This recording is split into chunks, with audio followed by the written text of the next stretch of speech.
So I was saying that I have, I personally have not gone through this mode of learning or this mode of teaching before, but this is the new normal that we need to accept it. And simultaneously, being a candidate, you have to accept the similar fact. I personally feel if once the conditions will be positive, if the things will be positive, you will find many companies will be recruiting because they need fresh blood.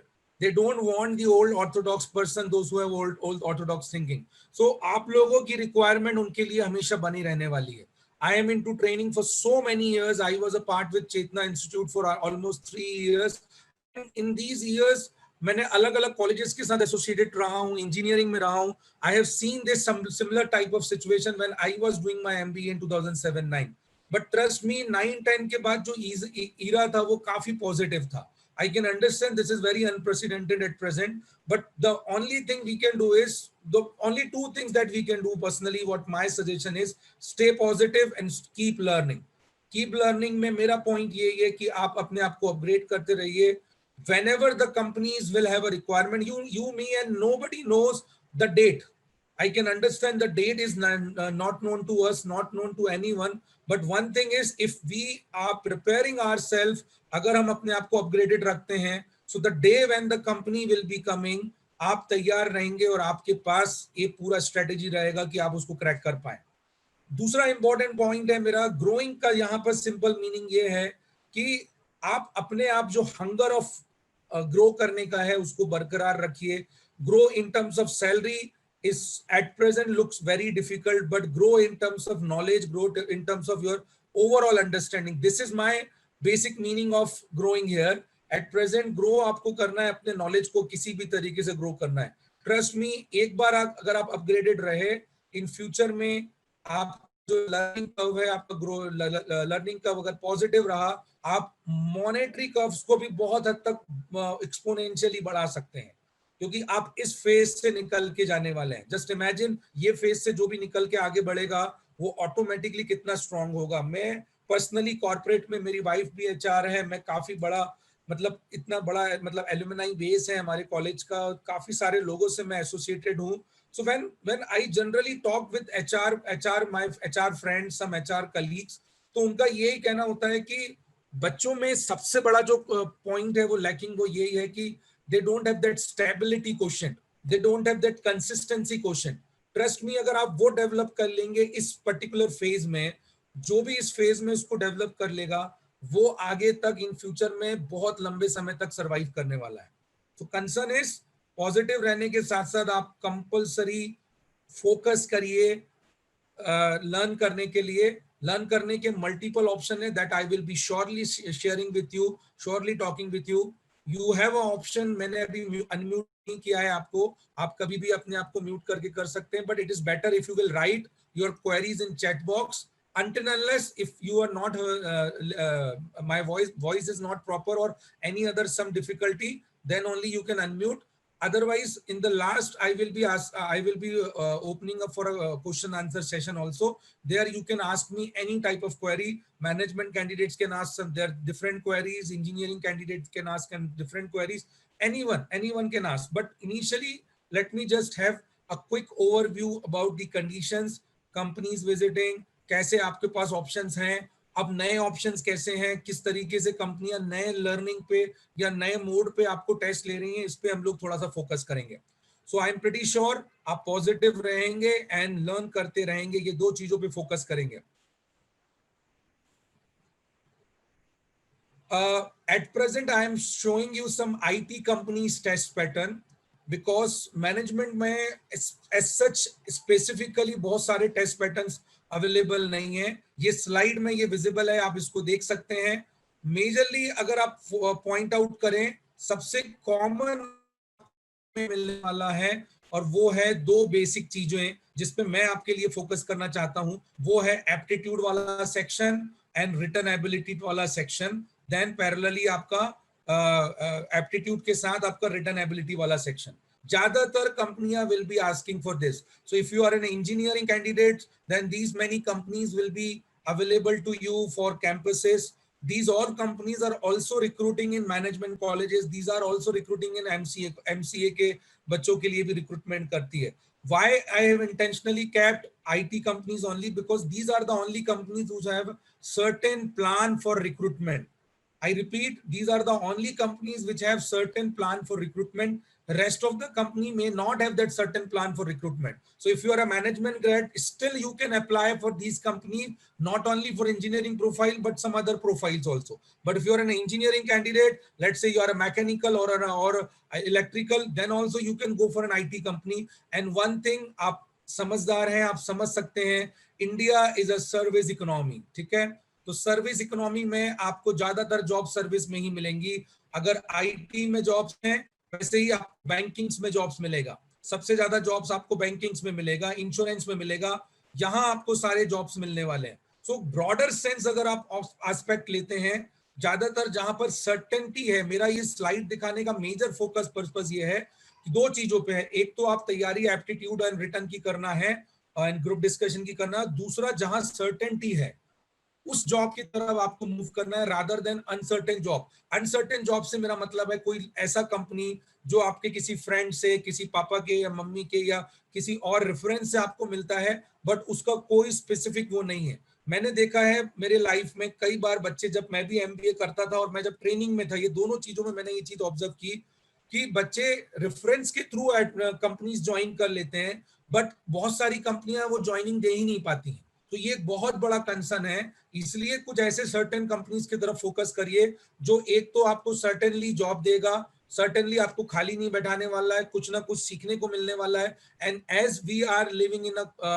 Pandemic era, as we are living in some unprecedented situation, probably last 100 year में 1929 के बाद से ऐसा कोई भयंकर situation कभी भी नहीं मिला है. तो उसको देखते हुए हमें अभी एक्सेप्टेंस पे चलना पड़ेगा कि we have to compromise. Initially हो सकता है कि वी वर एक्सपेक्टिंग, भाई अगर मैनेजमेंट ग्रेड हो तो आप 6 लाख का पैकेज, 5.5-6 लाख का एक्सपेक्ट कर रहे थे, तो हो सकता है इनिशियली 3-3.5 में भी सेटिस्फाई करना पड़े. इंजीनियरिंग वाले हो आप तो 3.5-4 का पैकेज है, तो अभी हो सकता है कि 20,000-25,000 मतलब 2.5 से 3.5 में भी आपको एडजस्टमेंट करना पड़े. बट थिंक कि ऐसा कंपनी में जाएं जहां पर सर्टेनिटी हो. ऐसा ना हो कि कोई आपको 60,000 का पैकेज ऑफर कर दे, बट आपको कभी जिंदगी में ज्वाइनिंग ही ना मिले और हम लोग वेट ही कर रहे हैं, वेट ही कर रहे हैं. वो डिसअपॉइंट भी होता है, आपको खाली भी बैठाता है, आपके मन में नेगेटिव भी डालता है.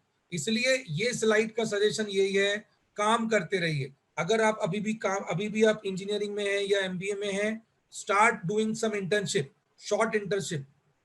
Short internship 45 days, 30 days, 60 days, किसी भी प्रकार का इंटर्नशिप आप कंटिन्यू रखिए. Keep yourself busy. जितना अपने आप को बिजी रखेंगे, उतना ज्यादा आपके लिए यहाँ पर कहीं ना कहीं इजी होता चला जाएगा. ये मेरा पर्टिकुलरली मानना है. तो my concern is in a broader scale, अगर आप पॉजिटिव रहें और लर्निंग रखें और अपडेटेड रहें. अपडेटेड रहना भी जरूरी है. अपडेटेड रहने के 100 सोर्सेज हो सकते हैं. अगर आप अपडेटेड भी रहेंगे, ट्रस्ट मी, आपके पास दरवाजे हमेशा के लिए खुले रहेंगे. ऐसा कहीं से कहीं तक नहीं है. ये जो प्रॉब्लम्स हैं ये टेम्पररी होती है, याद रखिए. ये प्रॉब्लम परमानेंट कभी भी नहीं होती है, ठीक है. तो ये कुछ कंपनीज मैंने आपके सामने शो किया है. इसके अलावा भी बहुत सी कंपनीज रहेंगी जो आपके कैंपसेस में रिक्रूटमेंट पे रहेंगी भाई.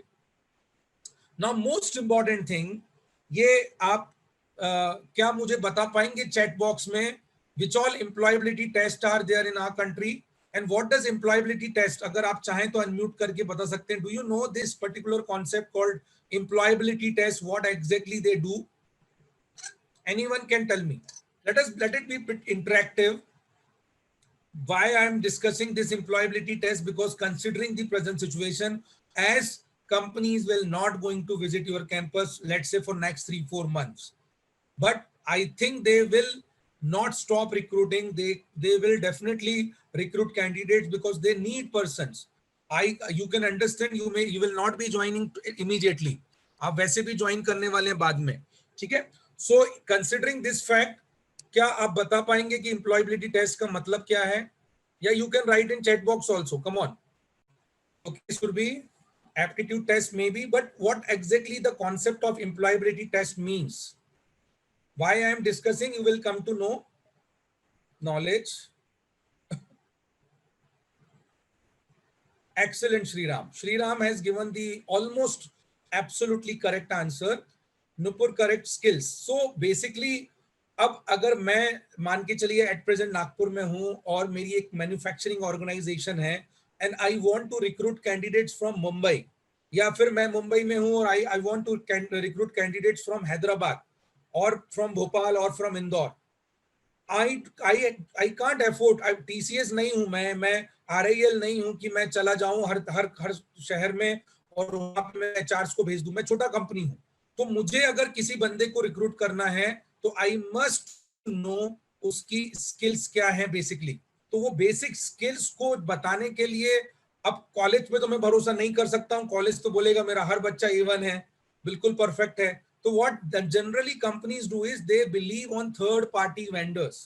थर्ड पार्टी वेंडर्स क्या करते हैं, आपका इंप्लॉयबिलिटी क्वेश्चन को चेक करते हैं। इंप्लॉयबिलिटी में different different types of skills, yes Khushboo ने बहुत स्पेसिफिकली बोला है कि एप्टीट्यूड टेस्ट होगा, स्किल्स होगा, नॉलेज होगा, ये लोग उस बात को कंडक्ट करते हैं।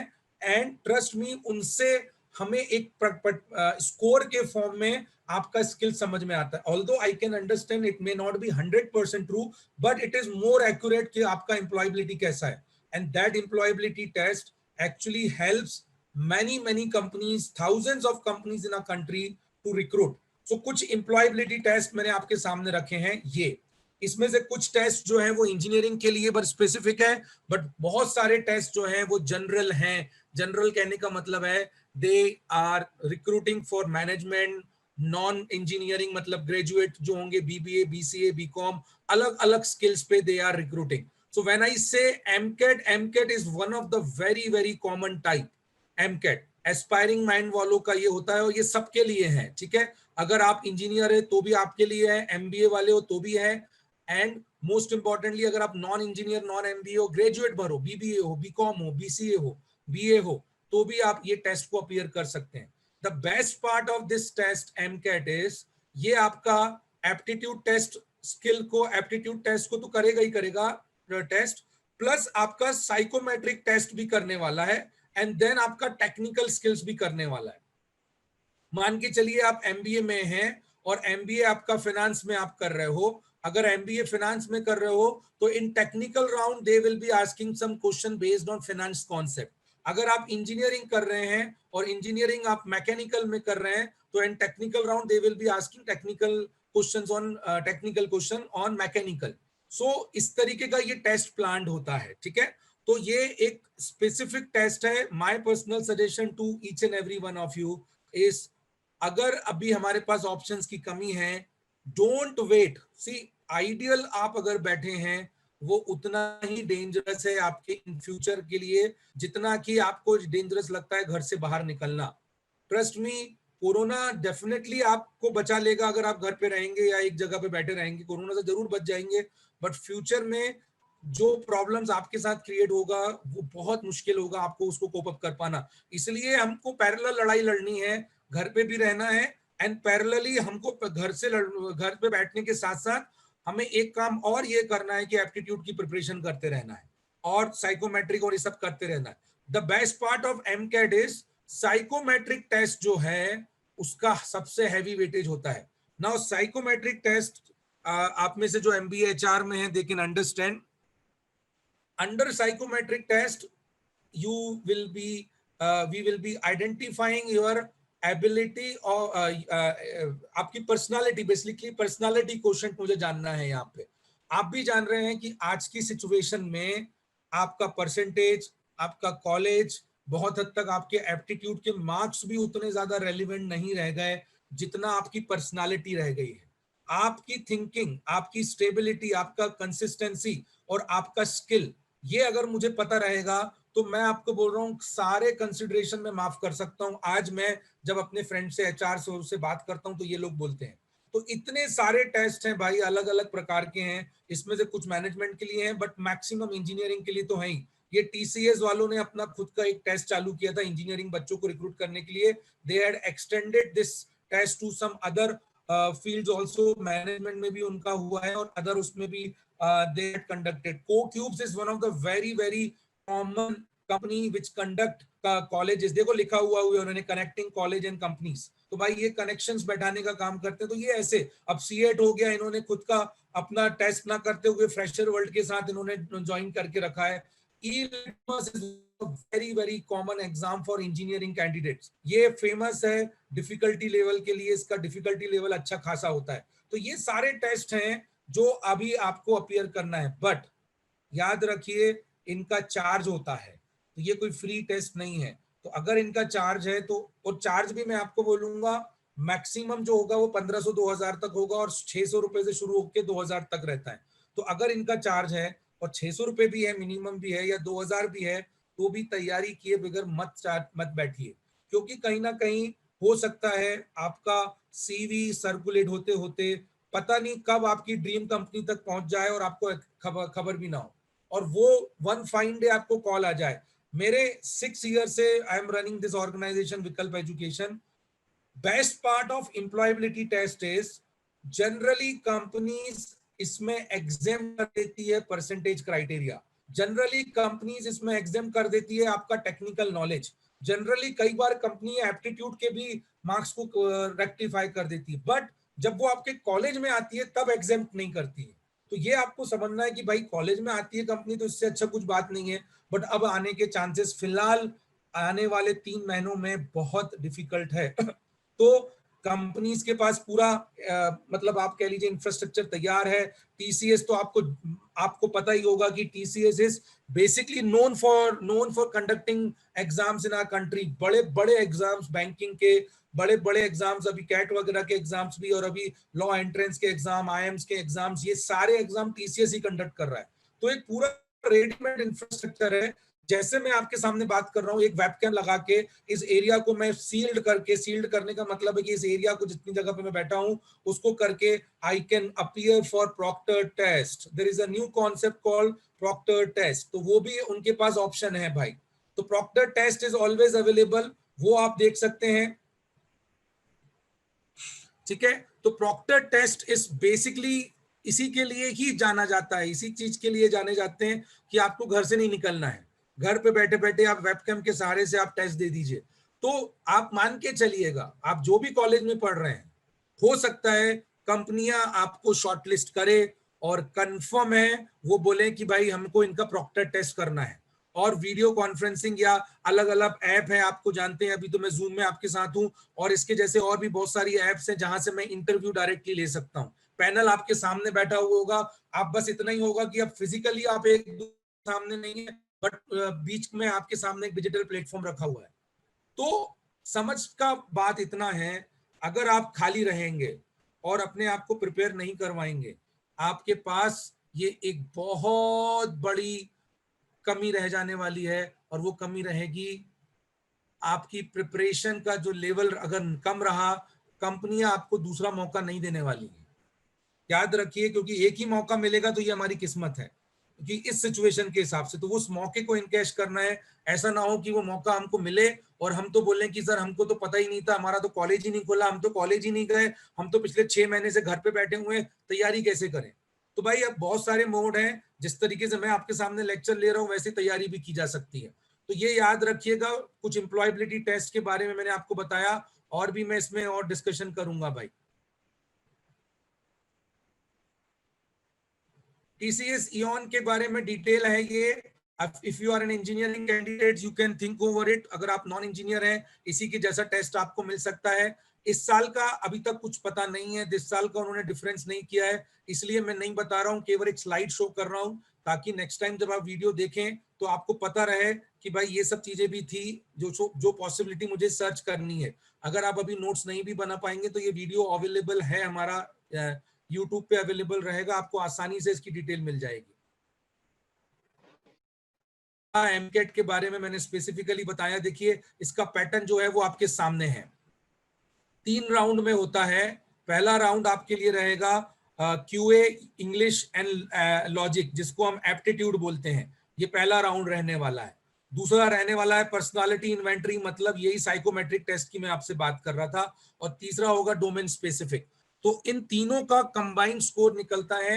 एंड मैं काफी समय से लगभग 7-8 सालों से एमकेट को देख रहा हूं, मैं ये नहीं कहूंगा जनरल केस में कि आप 100% इसको आपको रिजल्ट मिलेगा ही, बट ये गिव इट अ ट्राई वाला काम है कि भाई हमको एक ट्राई जरूर देना चाहिए। अगर ट्राई नहीं किया तो आप हमेशा पछताओगे कि भाई ये भी एक ऑप्शन जो था जो हम लोगों ने बताया हुआ है। तो बहुत सारे ऐसे एग्जाम हैं, एमकेट उसमें से वन ऑफ द एग्जाम है जिसको हमको सोचना चाहिए। और मुझे बताइए कि 600-800 रुपए में आपको अल्टीमेटली मेल आएगा, आपको कोई आपको जबरदस्ती तो लेके नहीं जाने वाला है। अगर आपको पैकेज, प्रोफाइल और लोकेशन, ये 3 चीज में अगर कंफर्टेबल है तो जाइए, इंटरव्यू दीजिए और बहुत अच्छी बात है, ज्वाइन करिए। और अगर नहीं है तो रिजेक्ट करिए, एक कंपनी से कॉल नहीं आने वाला है। तो पैकेज, प्रोफाइल एंड लोकेशन आपके कंफर्ट जोन पे है, बहुत अच्छी बात है, गो अहेड। अदरवाइज उसको बिल्कुल आप इग्नोर कर सकते हैं, there will be multiple. But अगर आप कुछ नहीं करोगे तो क्या आपको चलते कोई कंपनी आएगी क्या? कहाँ को कोई डेटाबेस है जो आपको बता पाएगा कि कंपनीज आने वाली है? आपका डेटाबेस कहीं पे भी नहीं है। अंटिल आपने नौकरी में डाला होगा, लिंक्डइन में डाला होगा, या इंडीड पे डाल के रखा होगा, ये पोर्टल्स पे डाल के रखा होगा। बट वो भी जानते हैं आप कि पेड वाले सेक्शन में अगर नहीं लो उनका नौकरी का या इसका पेड सेक्शन नहीं लो तो अच्छी जॉब्स नहीं मिलती है उसमें। तो हमें ऑप्शंस ढूंढ के रखना है। अगर आपके पास ये स्कोर रहा एमकेट का, मैंने देखा है कई कंपनियां बोलती है कि चलो ठीक है मेरे पास एमकेट का स्कोर है, just send your AMCAT score, आपको मैं इंटरव्यू के लिए आपका अपॉइंटमेंट फिक्स करती हूँ। ऐसा होता है डायरेक्टली, और वो होता रहा है। और ये केवल एक एग्जाम का नहीं है, ऐसे और भी एग्जाम्स हैं। थोड़ा आपको भी स्टडी करना है, थोड़ा मैं आज आपको बताऊंगा। डोंट एक्सपेक्ट कि भाई स्टडी केवल मेरे एंड से हो और आपके एंड से केवल आप सुने और इसको लेके नहीं रहे। जितना ज्यादा आप डेस्परेट शो करेंगे उतना ज्यादा आपकी तरफ ये चीजें आसानी से आएंगे भाई। डेस्परेशन आपका बहुत बहुत क्रूशल है यहाँ पर, ठीक है। एमकेट के बाद ये देखिए कंपनियां कुछ दिख रही हैं, अच्छी अच्छी कंपनियां, एल&टी है, माइंडस्ट्री है, हनीवेल, एक्सेंचर, एमडॉक्स है, गोदरेज। गोदरेज बहुत बहुत इंपॉर्टेंट कंपनीज है जो एमकेट के थ्रू रिक्रूटमेंट्स कर रही हैं, ठीक है। कैप जेमिनाई का इंजीनियरिंग कॉलेजेस के लिए ये अकेला एक कंपनी है जो as far as I have listen, I got to know that कि कैप जेमिनाई जो बड़े कंपनीज की बात कर रहा हूं, I am not talking about junior companies या स्मॉलर कंपनीज जिनका टर्नओवर लेस देन 500,000 करोड़ से कम है। बड़ी कंपनीज, मल्टीनेशनल्स में से कैप जेमिनी एक कंपनी है जिसने फिलहाल अपना एप्टीट्यूड के लिए या अपनी रिक्रूटमेंट प्रोसेस के बारे में कहा है, बट वो भी कंफर्म नहीं है डेट्स क्या होने वाली हैं। श्योरली इन फ्यूचर में वो डेट्स पता चलेंगी, अगर वो पता चलेंगी तो हम भी आपको डिस्क्लोज करेंगे, या जिस भी कंपनी के लिए जैसा रहेगा वो हम आपको डिस्क्लोज करेंगे। एक एग्जांपल के तौर पे ये किसी कैंडिडेट ने मुझे दिया था, ऑल्दो मैं इतना तो नहीं समझ पाया ये कंपनी, वैसे मुझे बहुत बड़ा कंपनी नहीं लगा, ये कंपनी नहीं मिला। बट देखिए अब कंपनियां कैसे रिक्रूटमेंट कर रही है। तो पहले राउंड में, because eLitmus test is a paid test, तो इन्होंने क्या सोचा कि भाई एक टेस्ट हम डायग्नोस्टिक टेस्ट करेंगे। तो डायग्नोस्टिक टेस्ट जैसे अपनी हेल्थ का डायग्नोस्टिक चेकअप होता है, तो एक डायग्नोस्टिक टेस्ट ये लोग करेंगे 18 क्वेश्चन 35 मिनट के हिसाब से, और वो एप्टीट्यूड बेस्ड ही होगा, ठीक है। और उसमें fill in the blanks type का रहेगा, मतलब आप उसमें अपने फिल इन द ब्लैंक्स चीजें उसमें डाल सकते हैं। अगर आप इसमें सक्सेसफुल हो जाते हैं then they will ask you to appear for eLitmus test. तो ये एक नया पैटर्न मान के चलिए, नया टाइप हो गया आपके लिए कि भाई ये होगा। और अब ई लिटमस टेस्ट का ये पैटर्न दे दिया उन्होंने, 20 क्वेश्चन होंगे, 20 इसमें होंगे, 20 इसमें होंगे। इसका ये प्रॉब्लम सॉल्विंग वाला जो टास्क होता है ना, बहुत ही जबरदस्त होता है। एक बहुत ही फेमस क्वेश्चन होता है, एक क्वेश्चन मैं आपको शेयर करता हूं, ट्राई करिएगा इसके बारे में इंफॉर्मेशन लेने की, बताइएगा मुझे कैसा हो सकता है। इनफैक्ट इस साल के कैट के पेपर में भी ये टेस्ट आ चुका है, क्वेश्चन आ चुका है। खुशबू का कहना है कि डायग्नोस्टिक बेटा इनिशियल चेकअप करते हैं ना अपन अपनी हेल्थ का, वैसे ही आपका इनिशियल चेकअप करेंगे, दैट्स इट। चेकअप करेंगे मतलब आप एलिजिबल हो कि नहीं, क्योंकि इतने सारे टेस्ट आप इतने सारे लोगों को वो ई लिटमस टेस्ट के लिए नहीं बोल सकते हैं, तो उसमें से शॉर्टलिस्ट करेंगे और उसमें से फिर ई लिटमस के लिए बोला जाएगा। So nothing related to any, कोई डिफरेंस है। एक बेसिक टेस्ट होगा जिसमें मुझे बच्चों का स्किल्स समझ में आ जाएगा, स्किल्स मतलब बेसिक स्किल्स समझ में आ जाएगा, तो मैं उनको ई लिटमस के लिए रिफर कर पाऊं। So my question is send more money, ये ई लिटमस का MONEY. I don't want you to give an answer. I want you to try this at your home. Only I want one thing. Please tell me as per your understanding इनमें से कोई, क्योंकि आप समझ चुके होंगे ये क्रिप्टो अरिथमेटिक क्वेश्चन है. क्रिप्टो अरिथमेटिक में यहाँ पर जो अल्फाबेट्स हैं उसकी जगह पे वर्ड्स आएंगे. ठीक है, अल्फाबेट्स है उनकी जगह पे नंबर आएंगे. सो हर एक अल्फाबेट किसी नंबर को रिप्रेजेंट करता है और ये इनके ऑर्डर पे नहीं है भाई. आपको लॉजिकली इसको फिल करना है और देखना है कि जो कनेक्शन बैठे, ऊपर 4 डिजिट है, नीचे 4 डिजिट है और उसका समेशन बनता है 5 डिजिट का. ठीक है, तो वो 5 डिजिट आपको निकालना है, बट वो अभी फिलहाल उतना अपन टाइम नहीं दे पाएंगे. जस्ट ट्राई, इन जितने भी लेटर्स हैं उसमें से एक लेटर की वैल्यू आप स्ट्रेट अवे निकाल सकते हैं by putting your some logic, और जो भी निकाल पाएंगे उसमें से उसका वैल्यू क्या होगा. Give me in personally, take 1 minute, keep a try, take a try. Alphabet को नंबर में रिप्रेजेंट करना और एक नंबर आपको श्योरली एक अल्फाबेट का वैल्यू देखकर ही मिल जाएगा. बाकियों के लिए टाइम लगेगा, it's not easy. Don't try in your Google में आसानी से मिलेगा. जिसको भी समझ में आ रहा है please give your answer in chat box, और दैट टू बी पर्सनली. हाँ, 1 मिनट, 1 मिनट का टाइम दे रहा हूं. Did you get the answer? Which alphabet you can identify?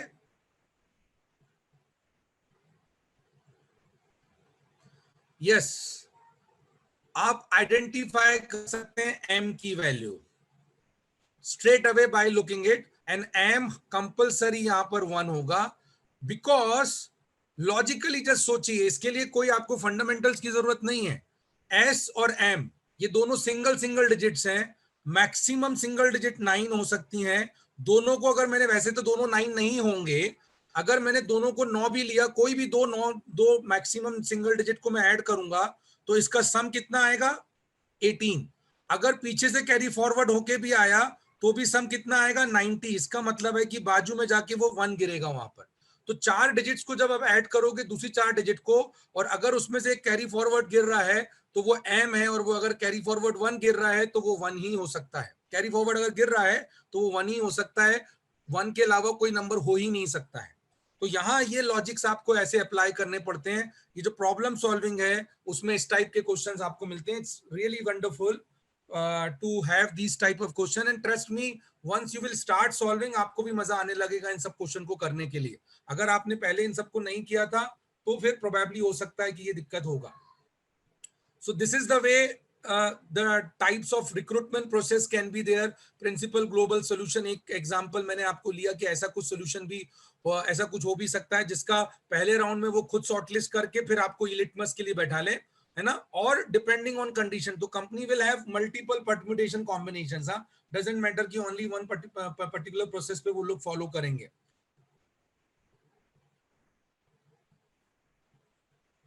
अब बेसिकली कुछ मैं आपके सामने पॉइंट्स रख रहा हूं कि कैसे आप मल्टीनेशनल्स को टारगेट कर सकते हैं, क्योंकि at present considering the scenario, multinational company which have tremendous business ही एक बड़ा ऑप्शन है आपके सामने. ऐसा नहीं कह रहा हूं मैं कि अगर आपको कोई छोटा कंपनी मिल रहा है जिसका बहुत ज्यादा नाम नहीं सुना है आपने तो आप उसको छोड़ दीजिए. मेरा ये कंसर्न है कि अगर आप मल्टीनेशनल कंपनीज का देखें प्रोफाइल, ऑल्दो वो रिक्रूटमेंट जितना जल्दी लेके उतना जल्दी वो लोग ले ऑफ भी करता है, पर उनके यहाँ पे अगर आप अच्छा परफॉर्म करेंगे तो सर्टेनिटी रहता है. I have seen in this pandemic last 4 months so many jobs has lost, or probably in future also you will find so many jobs will lost. Although छोटे कंपनीज में जो अच्छे लोग भी थे उनको भी सैलरीज वगैरह नहीं मिल पाया या वो लोग नहीं कर पाए. कंसिडरिंग अगर आप बड़ी कंपनीज का देखें तो दिक्कत नहीं है. तो अभी की सिचुएशन में अनडाउटेबली मल्टीनेशनल में आपका ग्रोथ बहुत स्लो होगा, पर सर्टेनिटी ज्यादा रिक्वायरमेंट है. तो मेरा आज के सेमिनार में यही आपसे कहने का पर्पस है कि फिलहाल ऐसे कंपनीज को सोचिए जिनमें पैसों का प्रॉब्लम नहीं दिखता है आपको, उनमें जाना आपके लिए ज्यादा फायदेमंद रहेगा, रादर देन वो कंपनीज में जहां आपने नाम नहीं सुना है, जिनके लिए आप श्योर नहीं है, यू आर नॉट दैट, वो मतलब कंफर्म नहीं है.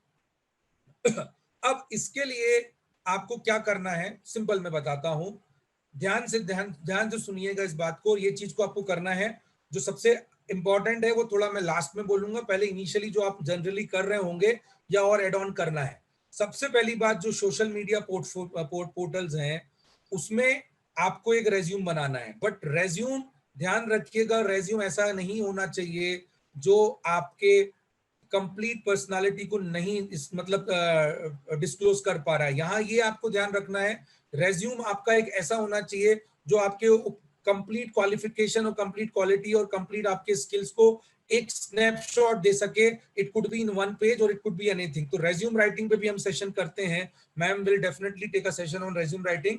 पर अभी फिलहाल के लिए मैं बोलूंगा सबसे पहली बात आपको एक अच्छा रेज्यूम होना चाहिए, उसको आप स्टार्ट करिए पोर्टल्स में अपलोड करना। And initially don't take any payment वाला पोर्टल्स। शुरू में जितने भी फ्री पोर्टल्स हैं सब में अपलोड करिए, right to Indeed to LinkedIn, सब जगह पे आप अपने जितने भी सोर्सेज हो सकते हैं उसमें आप रखिए। दूसरा बात है, अपने एरियाज को आइडेंटिफाई करिए और उस एरिया का मल्टीनेशनल कंपनीज या बड़ा कंपनीज को सर्च करना चालू करो।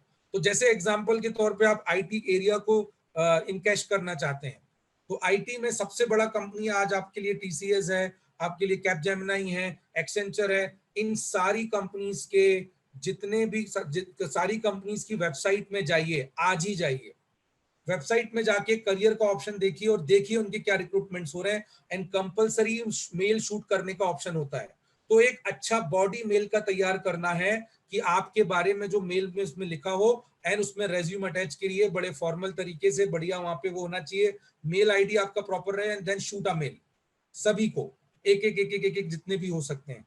ये मैं इसलिए बोल रहा हूं, देखो कंपनियां अगर आपके कॉलेज में आ गई, you will be lucky enough, नहीं आई तब उस सिचुएशन में क्या खाली बैठे रहेंगे? नहीं। सारी कंपनीज में, सपोज आप फाइनेंस के लिए रिक्वायर्ड है, आपको एमबीए फाइनेंस में कर रहे हो, तो फाइनेंस में बहुत अच्छी अच्छी कंपनीज है। जैसे अभी आपका एरिया इंटरेस्ट जो है तो केपीयू को लेके है, तो आप क्रिसिल में जा सकते हैं, नोमुरा में जा सकते हैं, ट्रांसपेरेंट वैल्यू में जा सकते हैं। अगर आप मार्केटिंग से रिलेटेड है और आपको फाइनेंशियल कंपनीज में जाना है, तो आप एचडीएफसी बैंक, ये वाले बैंक, जितने भी बैंक हो सकते हैं, प्राइवेट बैंक, एक्सिस बैंक हो सकता है, यश बैंक हो सकता है, इनमें आप अप्लाई कर सकते हैं। अगर आप एचआर रिलेटेड क्वेरीज देख रहे हैं, तो एचआर रिलेटेड जितनी भी कंसल्टिंग है कंपनीज है, उसमें आप देख सकते हैं, एमएनसीज में जाके अपने आप को अप्लाई कर सकते हैं।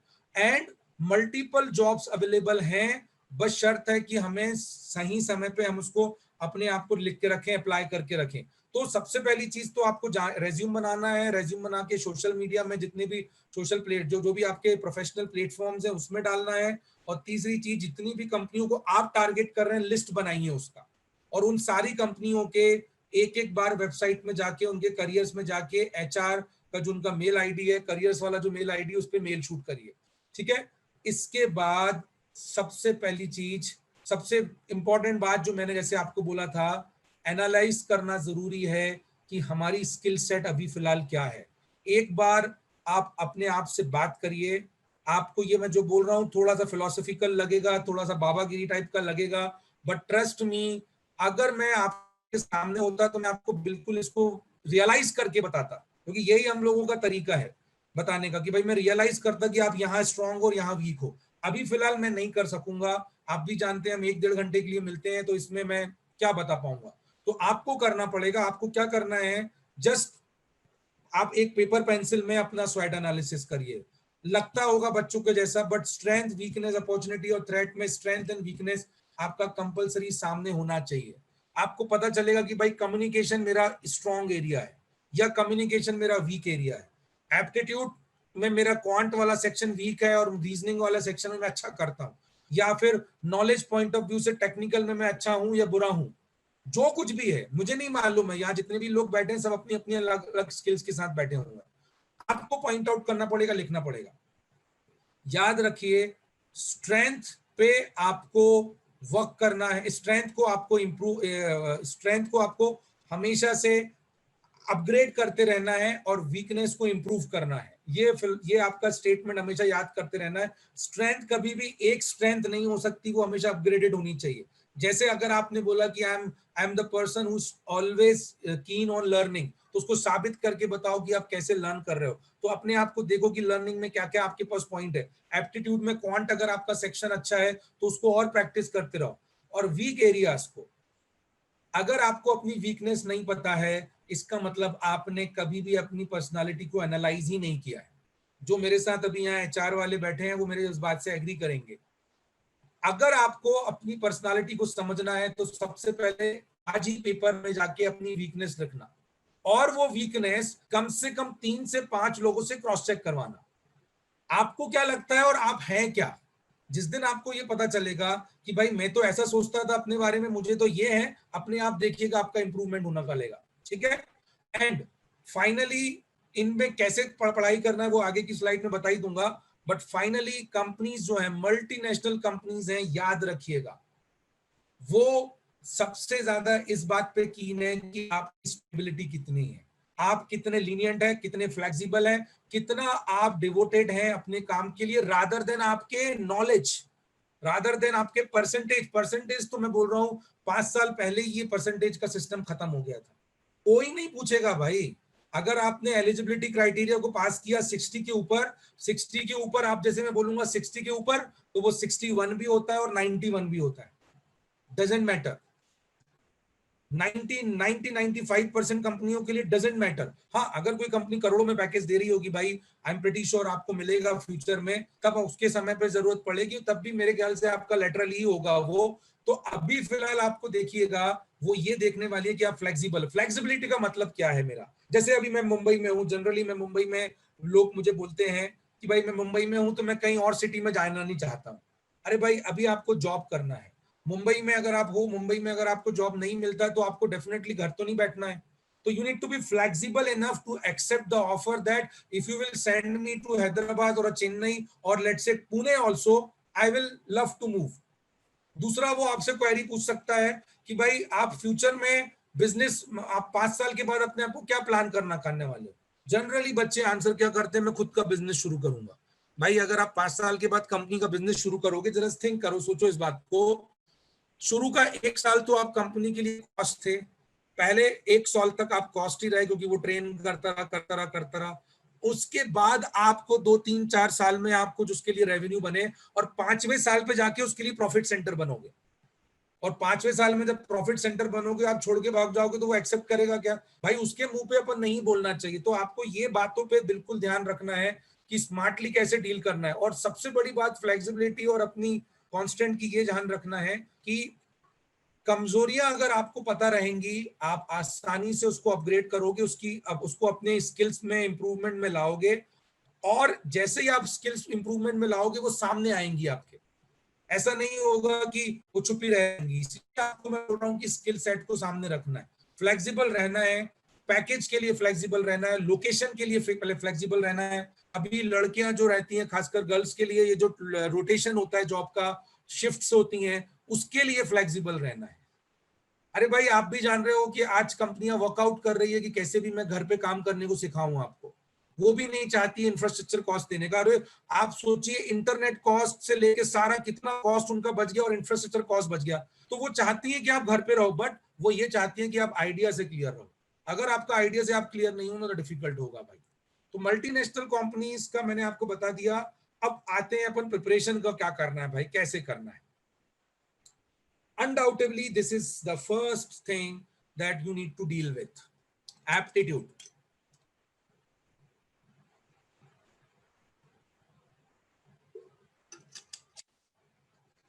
अगर आपने प्रोफेशनल कोई ट्रेनिंग ली हुई है, देन आपको कोई जरूरत नहीं है कोई नया इंस्टीट्यूट दोबारा ज्वाइन करने के लिए। मैं विकल्प से हूं, मैं खुद भी ये सेमिनार कर रहा हूं, पर मेरा ये पर्पस नहीं है कि मैं आपको बोलूं कि मेरे कोर्स को ज्वाइन करो।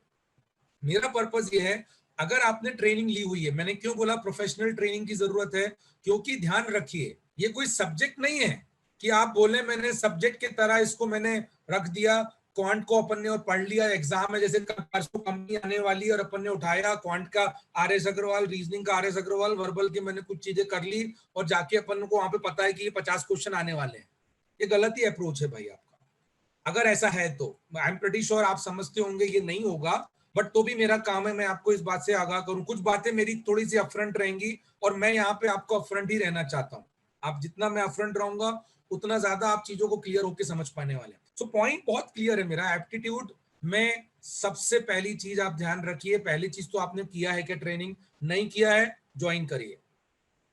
अनडाउटेबली हमारे पास भी ऑप्शन है, हम लोग ऑनलाइन बैचेस चालू कर रहे हैं। इनफैक्ट मैं आपको बैच की डिटेल भी बताऊंगा। मिनिमम कॉस्ट में एप्टीट्यूड की प्रिपरेशन हो जाती है, मतलब इतनी मिनिमम कॉस्ट है कि आप प्रैक्टिकली बोर्ड देखेंगे। आजकल जनरली आप इधर से उधर कहीं ट्रेवल करते हैं तो उसमें इतना पैसा लग जाता है, बहुत मिनिमम कॉस्ट में आपको वो मिल जाएगा। दूसरी बात, अगर आपकी प्रिपरेशन हो चुकी है, वेरी गुड, आपको कुछ नहीं करना है, कोई भी टेस्ट सीरीज ज्वाइन करना है। कुछ फ्री टेस्ट हमारे पोर्टल पे भी अवेलेबल है, कुछ फ्री टेस्ट आपको और भी जगह पे मिल जाएंगे। बट अगर आपने प्रैक्टिस ऑलरेडी चालू किया है तो आप फिर से दोबारा आप स्टार्ट करेंगे। आज से ही इनिशियली शुरू करिए टॉपिक वाइज टेस्ट देना। पहला काम क्या करो, टॉपिक वाइज टेस्ट दो। क्वांट का अलग, रीजनिंग अलग, वर्बल अलग, उसमें आपको तुरंत समझ में आ जाएगा। कुछ लोगों ने ऐसा होगा कि जिसने जो एमबीए कर रहे हैं, थर्ड सेमेस्टर में है, उन्होंने पिछले साल ज्वाइन किया था, पिछले साल उन्होंने एग्जाम दिया था। कुछ लोग ऐसे हैं जो इंजीनियरिंग वाले हैं, जिन्होंने तो आई थिंक कभी किया ही नहीं होगा ये एप्टीट्यूड। तो जिन्होंने ऑलरेडी किया हुआ है उनके लिए भी रिवाइज करना जरूरी है, जिन्होंने नहीं किया उनको प्रोफेशनली करना जरूरी है। एंड एक बात आपको बताऊं बेटा, मैं ये जो सिलेबस है ना, 75% से 80% तक पूरी दुनिया के, it's not about only your companies, पूरी दुनिया के किसी भी एप्टीट्यूड एग्जाम में आप जाएंगे 75 से 80% सिलेबस सेम ही होता है। तो अगर आपने प्रोफेशनली अच्छे से किया, टॉपिक अच्छे से कर लिए, सारे डिटेल में कर लिए, आप तैयार हैं। तैयार हैं मतलब कंपनियां कभी भी आती हैं। आई स्टिल रिमेंबर, अभी 3 साल पहले का मैं आपको एग्जांपल देता हूं। रेलवे ने भयंकर बड़ा रिक्रूटमेंट किया, ऑल दो गवर्नमेंट एग्जाम का एग्जांपल है। बहुत बड़ा एक रिक्रूटमेंट आया था रेलवे का लेके, किसके लिए? नॉन टेक्निकल पोस्ट के लिए। दैट पोस्ट के लिए मतलब कह लीजिए आप, बहुत सालों बाद रिक्रूटमेंट हुआ था। मैक्सिमम बच्चे जो ये सोचते थे रेलवे में जाना है, वो सोचते सोचते सोचते सोचते सोचते ही रह गए। क्या हुआ? अल्टीमेटली जब आया रिक्रूटमेंट, उन्होंने 4-6 महीने के अंदर उसका प्रोसेस कर लिया। तो पॉइंट ये है कि कंपनी बता के नहीं आएगी कि आज से 6 महीने बाद में आ रही हूं, आप तैयारी करो, प्रिपरेशन करना। आप लोग तो जहां पे रह रहे हैं, जहां पे डील कर रहे हैं, 10 दिन पहले, हफ्ते भर पहले आपको कंपनी के बारे में पता चलेगा। तो क्या आपको लगता है कि आप 1 हफ्ते 10 दिन में तैयार हो पाएंगे? नहीं हो पाएंगे भाई। पहला राउंड ये आपको रखना ही है। और अच्छी बात क्या है मालूम है, ये राउंड से आप जाओगे ना, मतलब अच्छी कंपनी के लिए जा रहे हो आप। कोई आपको डायरेक्ट रिक्रूटमेंट कर रहा है ना, तो आप समझ लेना कि क्या प्रॉब्लम होने वाला है उसमें। तो कहीं ना कहीं aptitude skills are pretty crucial, very important. अगर नहीं किया है तो स्टार्ट करो प्रिपरेशन, ज्वाइन करो। हम लोग भी अवेलेबल हैं, और भी आपके पास ऑप्शंस होंगे। और अगर कर लिया है तो मॉक टेस्ट दो, पहले टॉपिक टेस्ट दो, फिर मॉक टेस्ट दो, और देखो आपको कितना कॉन्फिडेंस आता है। तो this is first part of your preparation, MNCs के लिए भी और दूसरे अदर ऑप्शंस के लिए भी। गवर्नमेंट एग्जाम्स के लिए भी ऑप्शंस हैं भाई। मैनेजमेंट ट्रेनिंग, एमबीए वालों के लिए मैनेजमेंट ट्रेनिंग का प्रोफाइल होता है। इंजीनियरिंग वालों के लिए भी कई प्रकार की गवर्नमेंट जॉब्स होती हैं जो गेट के अलावा रिक्रूटमेंट करती हैं। एमसीए और बी इंजीनियर वालों के लिए तो directly specialist officer in IT का एक प्रोफाइल ही है बैंकों में। ऐसे बहुत सारे ऑप्शंस हैं, मैं गिनाते गिनाते थक जाऊंगा आपको, जहां आपका एप्टीट्यूड स्किल्स लगने वाला है। बस शर्त है कि आप तैयारी करें, ठीक है? बैठे रहने से कुछ नहीं होने वाला है भाई। दूसरी बात है आपका, ये बेसिक फंडामेंटल चीजों मैंने जो बताया एप्टीट्यूड में, वो क्या चाहते हैं आपका, कैसे आप क्विकली रिस्पॉन्ड करते हैं। आपका कॉमन सेंस बहुत जरूरी है। मैंने कॉमन सेंस का क्वेश्चन लिया आपसे, यहां आपको मैंने क्या बोला? Aptitude is absolutely nothing related to dealing with subject, it is dealing with your logic, it is dealing with your common sense. ठीक है? कैसे आप प्रॉब्लम्स को सॉल्व कर सकते हैं गिवन टाइम में। ये देखो क्लॉक लगा के रखा मैंने। और एक्यूरेसी देखना उनका, आजकल ये नया जो पैटर्न मैं आपको बोल रहा हूं, इसमें बहुत क्रूशल है, आपका एक्यूरेसी चेक किया जाता है। फॉर एग्जाम्पल, आप एक एग्जाम में बैठे हो जिसमें 100 मार्क्स है, ठीक है? कट ऑफ उसका 50 मार्क्स है, नेगेटिव मार्किंग नहीं है। अब आपने क्या किया, 100 की 100 क्वेश्चन में तुक्का मार दिया। ये मैं प्रैक्टिकल बता रहा हूँ, मैं अपनी मर्जी से नहीं बोल रहा हूँ भाई। यहाँ मैं इतने सालों का एक्सपीरियंस आपके साथ शेयर कर रहा हूँ। जरूरी नहीं है हर किसी में हो, बट ऐसा हुआ है कई कंपनियों में। 100 में से आपके 100 अटेम्प्ट कर डाले, बाकी तुक्के मार दिए, जितने बने ठीक, नहीं मार दिए तुक्के। अब जब रिजल्ट देखा आपने, आपका स्कोर आया 50 सही 50 गलत, आपका स्कोर है 50, कट ऑफ भी 50 है। What do you think? Companies will call you?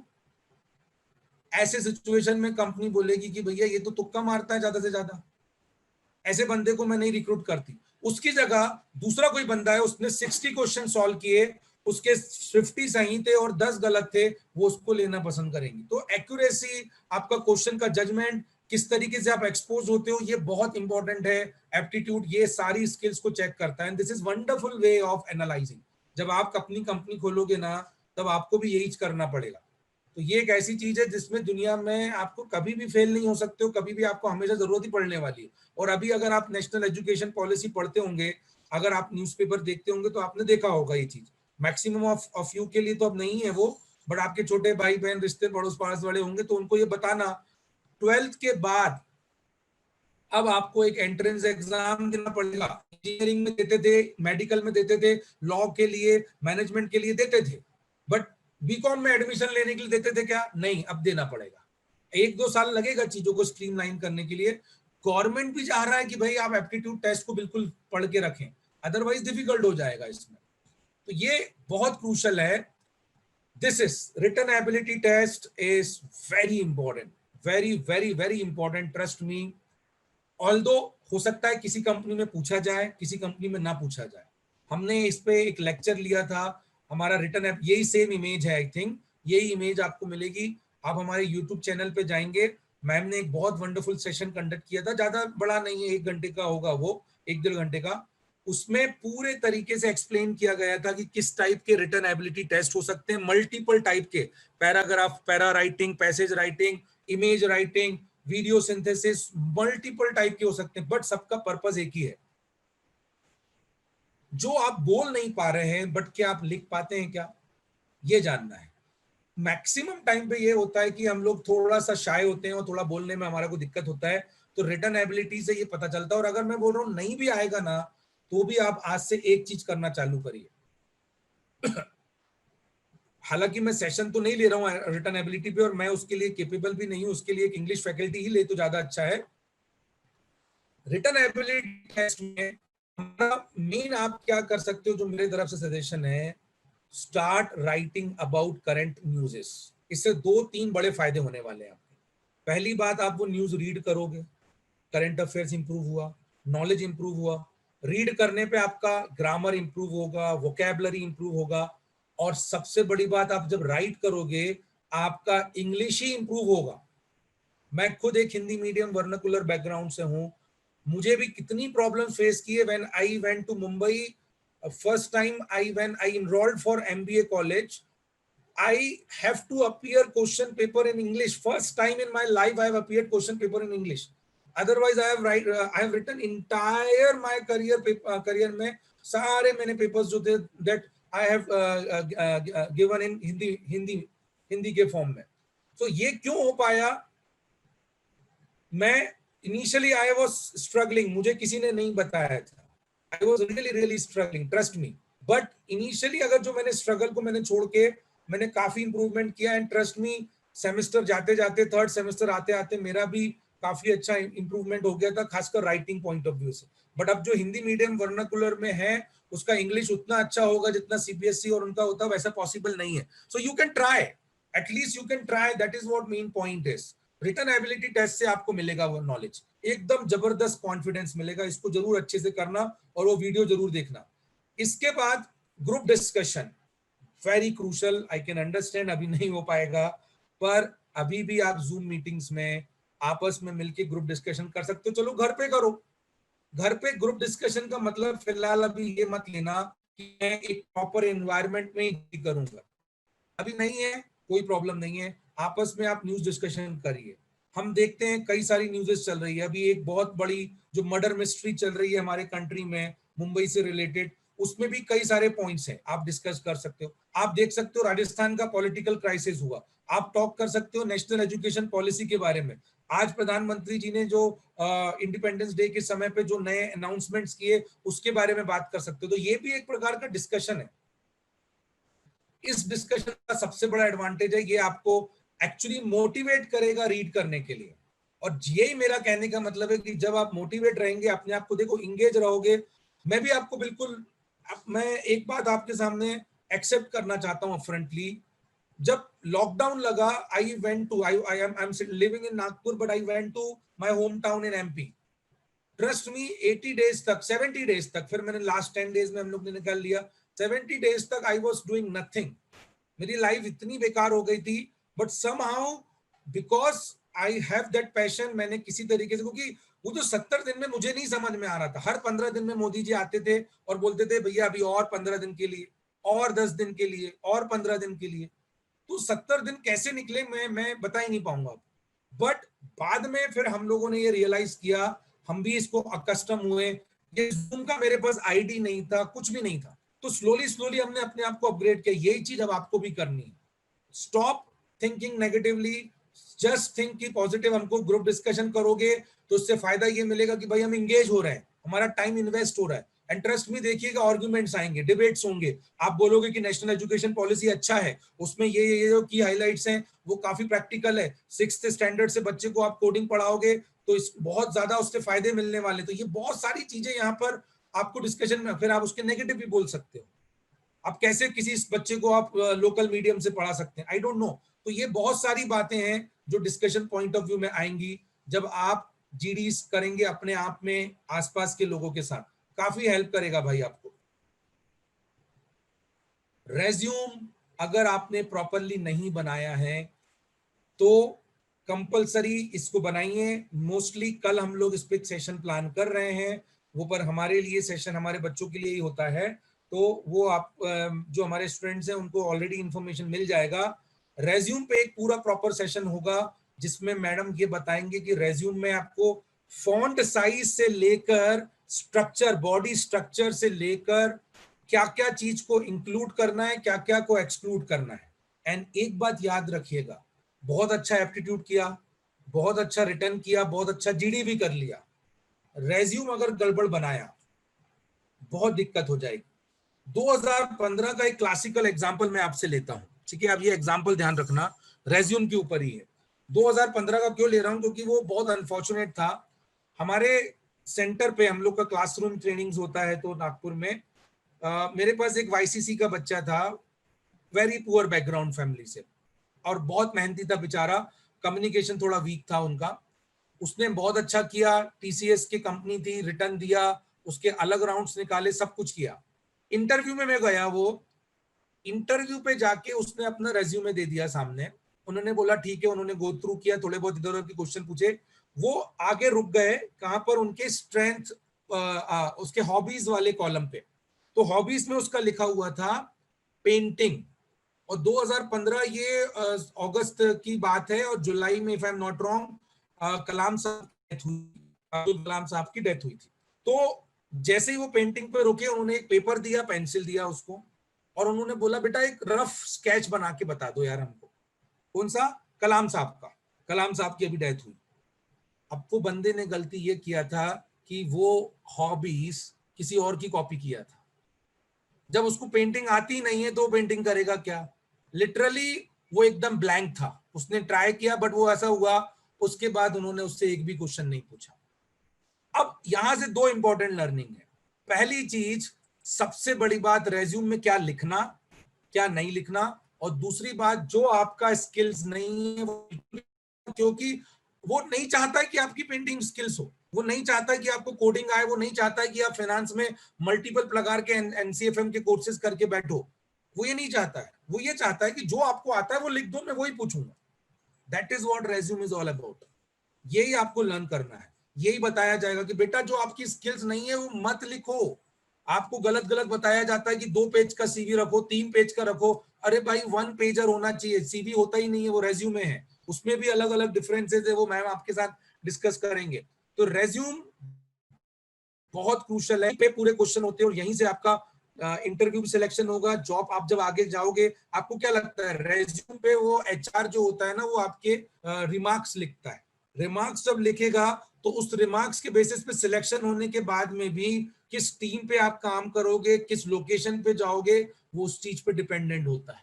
और अगर वहां नहीं हुआ तो आपका साइकोमेट्रिक टेस्ट करके फिर वो लोग आपको अलग अलग जगहों पे रिक्रूटमेंट के लिए भेजते हैं, मतलब पोस्टिंग के लिए भेजते हैं। तो ये कुछ बातों को बिल्कुल आप ध्यान रखिएगा, रेज्यूम में ये चीजें क्लियर होंगी। यस, पर्सनल इंटरव्यू तो हम जब रेज्यूम का सेशन करते हैं तो उसमें क्लब्ड होता है, पर्सनल इंटरव्यू का सेशन और रेज्यूम दोनों पे हम लोग करवाते हैं मैडम। उसमें आपको जो फ्रीक्वेंटली आस्क्ड क्वेश्चंस होते हैं वो बताए जाते हैं, जिसमें HR questions, and specific questions, दोनों का आपका डिस्कशन होता है। डिपेंड तो करेगा ही, जनरल जो एचआर क्वेश्चंस होते हैं, tell me about yourself, what motivates you, describe your work week, या डिस्क्राइब अबाउट योरसेल्फ, या फिर 5 ईयर डाउन द लाइन आप क्या देखते हैं, are you comfortable working in shift. ऐसे बहुत सारे जनरल एचआर क्वेश्चन है, तो उसका कैसे आंसर करना वो तो बताया जाएगा बट कुछ स्पेसिफिक क्वेश्चंस को कैसे आंसर करना है वो डिपेंड करता है, वो हम लोग मैडम आपको बताती है एक जनरलाइज फॉर्म में, बट प्रिपरेशन आपको करना है। अब एक बात ध्यान रखिएगा, जैसे एप्टीट्यूड के लिए मैंने आपको बोला है कि प्रैक्टिस करनी है, वैसे रिटन एबिलिटी के लिए भी बताया प्रैक्टिस करनी है, जीडी के लिए बताया प्रैक्टिस करनी है, इंटरव्यू के लिए भी आपको प्रैक्टिस करनी है। आपको किसी को सामने बैठाकर उससे बात करनी है, उससे पूछनी है कि भाई लेट मुझे बताने दे 5 क्वेश्चन के आंसर, चल तुम बता दो। पापा को लेके बैठो, मम्मी को लेके बैठो, पड़ोस में किसी को लेके बैठो, अभी का जो कांस्टेंट है उसके हिसाब से। और अगर हमारे यहाँ ज्वाइन करते हो तो अब हमको लेके बैठो, हम भी बैठेंगे भाई आपके साथ। पॉइंट ये है कि किसी के साथ बैठो और कॉन्फिडेंटली उसको ट्राई करो। अगर आप ट्राई नहीं करोगे, आप क्या सोचोगे आप भाई कि मैं तो यार जाके सीधे वर्ल्ड कप के फाइनल में ही मैं जाके 100 मार दूंगा, बाकी मैच नहीं खेलता मैं। भाई विराट कोहली एक दिन में नहीं बनते हैं। विराट कोहली बनने के लिए कंसिस्टेंट प्रिपरेशन होती है, तब जाके आप फाइनल में या बड़े मैचेस में आप परफॉर्म कर पाते हो। तो इंटरव्यू ऐसा नहीं होता है कि आपने बोला अरे मैं तो कर लूंगा, अरे मैं तो परफॉर्म कर ही लूंगा, कौन मुझसे कैसे पूछेगा, ये एटीट्यूड मत रखिए। प्रैक्टिस करिए बार बार। आज एक काम करना गा के घर पे क्या करना, आईने के सामने खड़े होके एक काम जरूर करना, हाँ पक्का, आईने के सामने खड़े होके पहले आप वीडियो ऑडियो को रिकॉर्ड करके, ऑडियो को ऑन करके आईने के सामने खड़े होके टेल मी अबाउट योरसेल्फ का आंसर देना। ठीक है, उसको मत सुनना, उसको रख देना, और फिर एक पेपर पेंसिल उठाना, जो भी आपने याद है उसको बोलना, दोबारा लिखने की कोशिश करना। आप देखेंगे कितने वेरिएंट्स आएंगे आपको, तुरंत आपको समझ में आ जाएगा अरे मैं इतना वेरी कर जाता हूं। जब आप उसको बार बार प्रैक्टिस करेंगे ना, कम से कम वो क्वेश्चंस को जो क्वेश्चन आपके बारे में है, नहीं तो मैं आप फंबल करते हुए मैं एक झटके में पकड़ लूंगा, मैं तो एचआर नहीं, मैं ही पकड़ लूंगा कि आप गलत बोल रहे हो, या आपने घुमाने की कोशिश की है, या आप उसको मुझे डिप्लोमेटिकली आंसर कर रहे हो। सामने वाले को लगना नहीं चाहिए, वो आपकी प्रैक्टिस होनी चाहिए, और ये तभी होगा जब आप किसी से आपने बार बार प्रैक्टिस करेंगे। एमबीए में मैंने जनरली देखा है ये बहुत बड़ी मिस्टेक होती है। जनरली कंपनियां एमबीए में डायरेक्टली रिक्रूटमेंट की आ जाती हैं। वो क्या करती हैं, डायरेक्ट रिक्रूटमेंट के लिए आ गए, या कुछ एप्टीट्यूड भी हुआ तो आसान सा हुआ, या परसेंटेज के बेस में शॉर्टलिस्ट किए, तो बच्चों को क्या लगता है हमको तो सीधे इंटरव्यू देना, क्या लेना देना। और वहां जाके फिर कंपनियां जब आपसे क्वेश्चन पूछती हैं तो हम फंबल्ड करते हैं। जस्ट ट्रस्ट मी, अगर वो कंपनी अच्छा पैकेज दे रही हो, या लेट से उस कंपनी में आपका फ्यूचर अच्छा होगा, आपको लगता है, और वहां जाके आप गड़बड़ कर गए, तो फिर क्या। सेम मिस्टेक मैंने दोहराई थी 2007 में, 2008 में, मैं आपको बोल रहा हूँ। Although I was a trainer with time, मैं सेशंस लेता था, सब कुछ करता था। एक मिस्टेक जो मैंने गलती की थी, मैं आपको बोल रहा हूँ, केयर करके, मैं फाइनेंस ग्रेड हूँ, केयर करके एक रेटिंग एजेंसी है जो हमारे यहाँ आई थी। मैं शॉर्टलिस्ट हुआ इंटरव्यू के लिए, एंड इंटरव्यू में मैं 5 मिनट भी नहीं टिक पाया था। उसका रीजन था मैं बोल ही नहीं पा रहा था। Trust me, that time I realised ये मेरे से मिस्टेक हुआ। मैं चाहता हूं आप मेरी गलती मत करो, ठीक है। क्यों नहीं गलती करो, क्योंकि आपको मौके ना मिले, हो सकता है आपके समय और समय खराब हो, एक मौके में आपको जो मिल रहा है उसमें अपन गलती ना कर पाए भाई, ठीक है। तो इस तरीके से ये होता है। उसके लिए अब कुछ बातें मैं आपको बता दूं। विकल्प एजुकेशन थोड़ा सा हम लोग बहुत ज्यादा मॉनेटरी बेनिफिट्स के लिए नहीं जीते हैं भाई। हमारा पॉइंट है कि फ्री लर्निंग किसी तरीके से भी दिया जा सके। आप विकल्प का ऐप फ्री में डाउनलोड कर सकते हैं, उसमें काफी सारे टेस्ट फ्रीली अवेलेबल हैं, कंटेंट अवेलेबल है, जैसे उसमें जीडी की टिप्स हैं, वोकैबुलरी के वर्ड्स हैं, करंट अफेयर्स हैं, बहुत सारी चीजें हैं। तो यहाँ पर आपको काफी सारा कुछ कंटेंट मिलेगा। स्टार्ट गिविंग टेस्ट अगर आपको नहीं मिल रहा है कहीं से, तो यहाँ से आपको मिलेगा, बट ये केवल गूगल प्ले स्टोर में। अगर आपके पास आईफोन है तो अभी फिलहाल आप डाउनलोड नहीं कर पाएंगे, वो हम उसमें अपग्रेड नहीं कर पाए हैं अभी तक, ठीक है। ये आपको एक अच्छा ऑप्शन है, जस्ट गूगल प्ले स्टोर पे आप विकल्प एजुकेशन टाइप कीजिएगा, मिल जाएगी ऐप आपको। ये हमारे कुछ रिजल्ट्स हैं सीआरटी रिलेटेड, हमने जो इतने सालों में किया है, जो आपको मिलेगा कि कंपनीज के लिए जो प्रिपरेशन हम लोग करते हैं, मेरे पास इंजीनियरिंग के, ग्रेजुएशन के, एमबीए के, हर प्रकार के बच्चे यहाँ पर सीआरटी की ट्रेनिंग करते हैं। 45 डेज का एक्सटेंडेड कोर्स होता है, वो आपको मिल जाएगा। ये हमारा कोर्स का कंटेंट है, जिसमें हम लोग basically resume building, GDPI, aptitude, AMCAT litmus का गाइडेंस हम लोग देते हैं, क्वांटिटेटिव, रीजनिंग, वर्बल, ये सारे सेक्शंस में हम लोग उसमें वर्कआउट करते हैं भाई। तो हमारा मेन फोकस ही है कि आपको कंपनीज के लिए, कैंपस के लिए तैयार कीजिए। एक बात बहुत हद तक याद रखिएगा, में सबसे क्रूशल बात यही है, वो ये है, अगर आप तैयारी चालू करते हैं और क्लासेस ज्वाइन करते हैं तो आपके लाइफ में कंसिस्टेंसी जुड़ेगा, कंसिस्टेंसी आएगा। ट्रस्ट मी, आप कंसिस्टेंट अगर रहेंगे, तैयार अपने आप हो जाएंगे। अदरवाइज अगर आप ये सोचोगे कि मैं तो यूट्यूब से कर लूंगा, मैं तो ये वाले इससे कर लूंगा, वहां से कर लूंगा, आपको रिजल्ट आपको पता होंगे, आप खुद जान सकते हैं अपना क्या है। अगर अपना इतना डेस्परेशन होता, अगर कोई यूट्यूब से ही इतना पढ़ सकता होता, तो देश में लाखों हमारे जैसे इंस्टीट्यूट्स हैं, वो कब के खत्म हो चुके होते थे। आप भी जानते हैं ये प्रैक्टिकली पॉसिबल नहीं है। 100 में से 99 बच्चे को जरूरत है आज।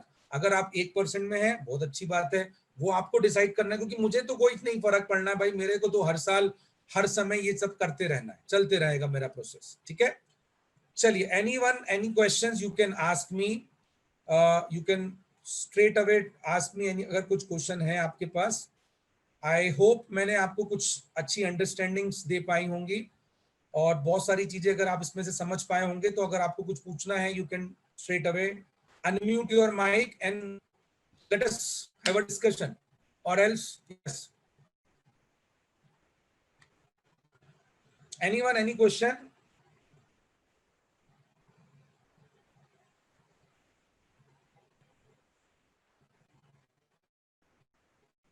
Know questions?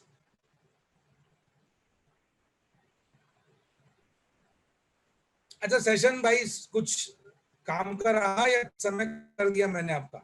1-1.5 घंटा, इतना तो बताएंगे। अनम्यूट कर सकते हैं आप mic. Sir, yes Kajal. so as a finance student, which or what type of skills we have to learn or pursue, like as a fresher finance student? Very good, आपने अपने आप को फ्रेशर एक्सेप्ट किया, ये बहुत अच्छी बात है। सबसे इंपॉर्टेंट चीज है, पहली बात तो ये रियलाइज करना जरूरी है कि इंडिया में, या खासकर हमारे यहाँ पे जो एमबीए रिक्रूटमेंट्स होते हैं, उसमें फाइनेंस रिलेटेड कोर प्रोफाइल्स बहुत ही कम अवेलेबल हैं, और वो भी पिछले कई सालों से बंद हो गए हैं कोर फाइनेंस का, क्योंकि जो एग्जिस्टिंग लोग हैं उन्हीं से ही वर्क हो रहा है, सारी चीजें ऑटोमेशन पे चली गई हैं, तो जो बहुत ज्यादा फाइनेंस की कोर जॉब्स हैं वो अवेलेबल नहीं है। अब फाइनेंस में जो जॉब्स अवेलेबल है वो मैं आपको ब्रीफली बताता हूँ। फाइनेंस में ब्रॉडली आपके पास 3-4 प्रकार का जॉब अवेलेबल है। कोर जो कॉर्पोरेट फाइनेंस, ट्रेजरी या फाइनेंस इन्वेस्टमेंट बैंकिंग है, वो थोड़ा टाइम लगेगा बेटा, कम से कम 8 से 10 साल आपको जॉब करना पड़ेगा, उसके बारे में मैं नहीं बोलूंगा। अलावा कौन सी जॉब अवेलेबल है, तो है केपीओ, ठीक है, नॉलेज प्रोसेस आउटसोर्सिंग। तो केपीओ अगर आप देखेंगे, क्रिसिल का ग्लोबल जो उनकी एनालिटिक्स टीम्स हैं, वो क्रिसिल का बहुत बड़ा गैक करके उनका एक होता है, ठीक है। If I am not wrong, आप विवेकानंद कॉलेज से हैं, right? Yes, sir. So Arun sir is my one of my good friend, तो उनने ही आपको जो रेफरेंस दिया होगा, तो उनसे आप बोलिएगा CRISIL is recruiting in bunch, अच्छा रिक्रूटमेंट करती है। इसके अलावा बहुत सारी और कंपनीज है, लाइक नोमोरा, ट्रांसपेरेंट वैल्यू। फाइनेंस में जनरली आप देखेंगे इन प्रोफाइल्स के लिए, क्रिसिल, नोमोरा, ये वाली कंपनीज के प्रोफाइल्स के लिए आपको finance aptitude and general aptitude की जरूरत पड़ेगी। एप्टीट्यूड उनका पहला राउंड रहेगा, तो as a finance graduate fresher आप general aptitude and finance aptitude रखिए। They expect you to know the basic finance concept. For example, Indian economy के बारे में आप बात करना, आपको पता होना चाहिए। आपके सब्जेक्ट्स के बारे में, if you have written that कि डेरिवेटिव्स या कोई फाइनेंस का सब्जेक्ट मुझे अच्छा लगता है, तो उसके बारे में पता होना चाहिए। बट आपको बहुत सारा कुछ कुछ नहीं पता होना चाहिए। ये मैं इसलिए बोल रहा हूँ क्योंकि हम लोग एक मिस्टेक करते हैं कि हम सब कुछ पढ़ लें और इंटरव्यू के टाइम पे बहुत सारा कुछ कुछ पढ़ के चले जाएं। नहीं, स्टिक टू बेसिक, जितना आता है उसको अच्छे से करो। वहां जाके आप बताओ, 10 क्वेश्चन में से 5 का आंसर नहीं भी कर पाए ना, तब भी वो ले लेगा आपको। और अगर 10 में से 8 सही कर दिए और 2 क्वेश्चन जो वो उम्मीद कर रहा था कि आप सही करोगे, वो 2 क्वेश्चन अगर आप सही आंसर भी नहीं कर पाए ना, तो वो छोड़ देगा आपको। ये सिस्टम है आज फ्रेशर के रिक्रूटमेंट के लिए। हाँ, जब आप एक बार लेटरल पे चले जाओगे, वो एक अलग सिचुएशन है। फ्रेशर में एप्टीट्यूड, फाइनेंस एप्टीट्यूड, सब्जेक्ट के जो बेसिक नॉलेज है आपके, आप फाइनेंस में पढ़ोगे, एसएपीएम एक सब्जेक्ट होता है, कॉर्पोरेट वैल्यूएशन एक सब्जेक्ट होगा, एंड फाइनेंशियल स्टेटमेंट्स का होगा, ये सब आप पढ़ना आपको जरूरी है। तो ये अगर करोगे बेसिक उसका प्रैक्टिकल ओरिएंटेशन, रेशोज आप पढ़ते हैं, रेशो का फॉर्मूला नहीं पूछेगा वो आपको, वो आपसे पूछेगा कि रेशो को बेसिकली कैसे एनालाइज करना है, आपको आना चाहिए, दैट्स इट। तो वो बेसिक जो कॉन्सेप्ट है ना वो आपको पता रहे, बाकी इन डेप्थ की जरूरत नहीं है भाई। I hope I answered your question. Yes, sir. Thank you, sir. Yes. So there are some questions in the chat list. There are some questions in the chat list. So sorry, मैंने chat box में questions नहीं देखे थे. Let me just go through once. Please spare some more minutes. Shubham, how does personality helps in interview? आप समझिए, if you are confident about anything, it will help you in everything. Interview क्या छोटी चीज हो गई, interview तो यार life में ग्रो करने के लिए आपको पर्सनालिटी बहुत इंपॉर्टेंट है। पर्सनालिटी का मीन्स है आपका confidence. Whatever you are saying, how confidently you are saying, how concretely you are saying is important. तो बहुत इंपॉर्टेंट रोल प्ले करेगी आपकी पर्सनालिटी, उस पर इंप्रूव करना है आपको, और वो डेली बेसिस पे जरूरी है। आज भी मैं इंप्रूव करता हूँ, आज भी मैं अपने आप पे वर्कआउट कर रहा हूँ। मैं कोई परफेक्ट नहीं हूँ, आप भी परफेक्ट नहीं रहेंगे, आने वाले समय पे भी आपको भी डेली इंप्रूव करना है। तो इंटरव्यू एक छोटी चीज है, सारी चीजों के लिए आप इंटरव्यू क्रैक करके चलो पहुंच भी गए कंपनी में, बट अगर आप वहां अपना परफॉर्मेंस नहीं कर पा रहे क्योंकि आपका कॉन्फिडेंस नहीं है, डिफिकल्ट होगा। पर्सनालिटी बहुत बड़ा रोल प्ले करती है।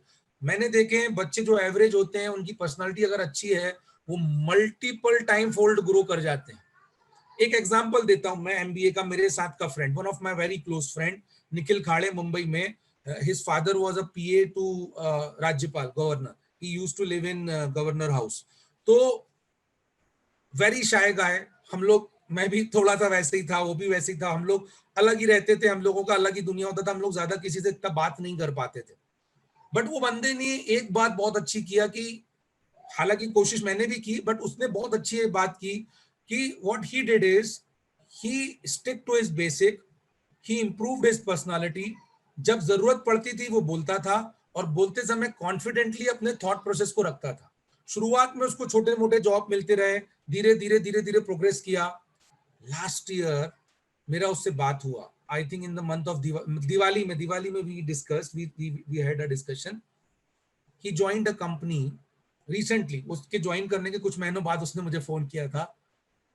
उसका पैकेज है 50 लाख रुपीस।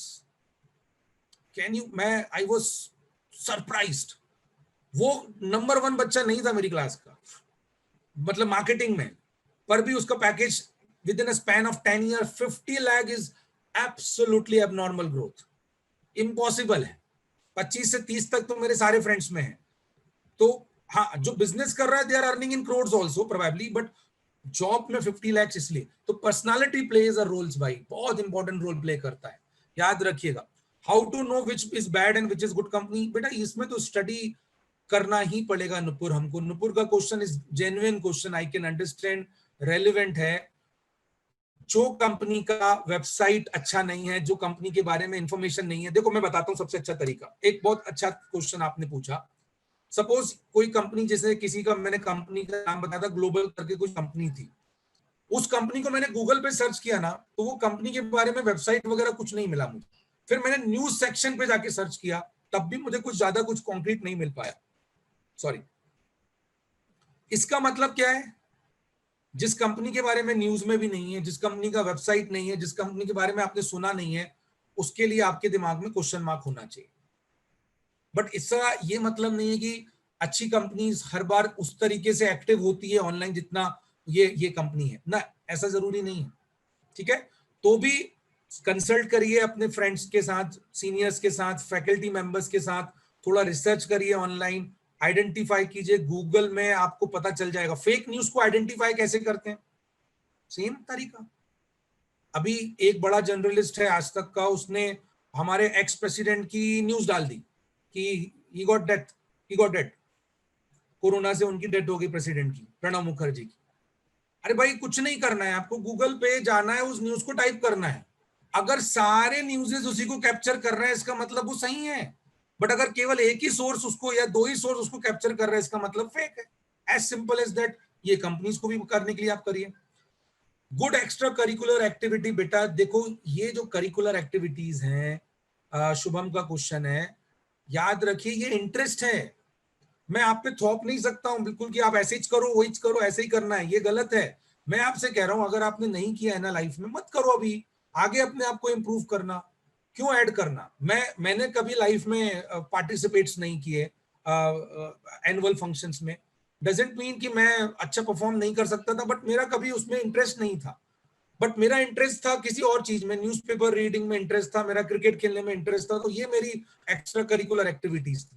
तो जो आपकी है उसको रहने दो, ऐसा कोई गुड और बैड पे मत करो, जबरदस्ती रेज्यूम में मत लिखना, मैंने आपको बता दिया है।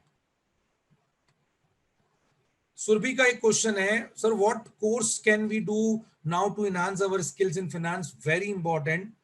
अगर आपको कोर फाइनेंस लर्न करना है, आपको बताया गया होगा CFA या FRM is really good, but they are tough.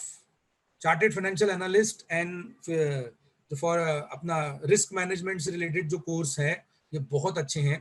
इसके अलावा अगर आप देखें तो कुछ स्पेसिफिक कोर्सेज जो हैं सेबी के हैं, कुछ कोर्सेज जो हैं वो NSC वालों के हैं जो फाइनेंस और स्टॉक मार्केट रिलेटेड भी हैं। देन उसके बाद कॉर्पोरेट वैल्यूएशन, कॉर्पोरेट फाइनेंस में छोटे छोटे वर्कशॉप्स के मोड पे कोर्सेज होते हैं। देन उसके बाद जब आप कंप्लीट कर लेंगे आपका MBA, तब आप ऑप्ट कर सकते हैं कुछ 3 महीने के प्रोग्राम, 6 महीने के प्रोग्राम जो IIMs करवाते हैं या बड़े बड़े कॉलेजेस कराते हैं। तो ऐसे लाइन लगी हुई है, इसका जवाब सही यही होगा आपको किस पे इंटरेस्ट है। कोर फाइनेंस पे इंटरेस्ट है तो CFA ज्वाइन कर दो, अभी से चालू कर लो, ठीक है। टाइम लेगा, 3 बार आपको 3 एग्जाम्स देने पड़ेंगे, टफ भी होगा, प्रैक्टिस करनी पड़ेगी, बट आप इंगेज हो जाओगे। फाइनेंशियली भी थोड़ा महंगा होगा, ये बात आपको पता ही होगी। If I'm an electrical background, I apply for IT company, then Nupur ka question है in technical round, will they ask electrical or coding question? Fantastic, really good. Let me tell you one thing, they know you are an electrical student. Nupur Agrawal का मैं answer दे रहा हूँ, they know you are an electrical student, so they absolutely don't expect you to know IT related questions. कोई बेवकूफ ही अगर interview ले रहा होगा वही आपसे कोई IT पूछेगा, otherwise in my entire career I have never seen a interviewer is asking technical coding question to and non IT person. Although हाँ they can ask a coding round, वो भी आप देखेंगे TCS YON में वो optional था, जरूरी नहीं है। तो जरूरी नहीं है कि आपको कोडिंग की इंफॉर्मेशन हो, जानकारी हो। हाँ बेसिक आपने जितना पढ़ा है subject, if I am not wrong first year में आपका कॉमन होता है और आपका C++ का सब्जेक्ट होता है, तो उतना बेसिक दे कैन एक्सपेक्ट उतना। और उसमें भी मुझे नहीं लगता इंटरव्यू राउंड में तो बिल्कुल भी नहीं। इनिशियली अगर कोई एप्टीट्यूड राउंड होगा तो उसमें होंगे, they will ask you electrical related question, trust me. Electronics हो, इलेक्ट्रिकल हो, मैकेनिकल हो, जिससे भी रिलेटेड हो वो उसके क्वेश्चन पूछेंगे। And generally IT companies are not known for too much extensive technical questions for non IT candidates, ठीक है। तो नॉन IT पे कोई इतना नॉन टेक्निकल ज्यादा होगा, टेक्निकल होगा ही नहीं, आप मान के चलिए। होगा भी तो आपके कोर प्रोफाइल से होगा। और उसमें भी मैं आपको बोल दूं, वो आपसे पूछेंगे which subject is your favourite subject in your engineering, ठीक है। आप इलेक्ट्रिकल है, if I am not wrong thermodynamics एक सब्जेक्ट होता है क्या आपका, आई एम नॉट एन इंजीनियर, ठीक है। तो थर्मोडायनामिक्स अगर एक सब्जेक्ट है तो वो आपसे पूछ सकते हैं भाई थर्मोडायनामिक्स के बारे में बताओ, दैट्स इट। इस तरीके के क्वेश्चन उसमें हो सकता है। शुरभी का क्वेश्चन है कि हाउ टू डेवलप कॉन्फिडेंस। बेटा ये बहुत ही सब्जेक्टिव बात है, आप समझिए। कॉन्फिडेंस डेवलप इज नथिंग कि हम एक दूसरे से बोल के हों, आपको बस चलना है। देखो आपको बचपन में कोई ट्यूटोरियल लिया था क्या चलने के लिए, साइकिल सीखने के लिए, गाड़ी सीखने के लिए कोई ट्यूटोरियल लिया था कि, आजकल ड्राइविंग क्लासेस हो गई हैं, बट अगर ट्यूटोरियल लिया भी होगा तो भी अल्टीमेटली आपने क्या किया होगा, only one thing, practice. Cycle चलाना जब पापा मम्मी ने सिखाया होगा बचपन में, आपको पहले पकड़ के सिखाया होगा, फिर आपको छोड़ते थे। यही चीज आपको करना है भाई। क्यों, अगर ट्यूटोरियल ले रहे हो किसी का, किसी से आप डिस्कशन कर रहे हो तो उसका आइडियाज लो, बट उसको आइडिया लेके कुछ नहीं होने वाला है। आइडिया लेने से ज्यादा फायदा होगा आपको उसमें कंपलसरी प्रैक्टिस करने से।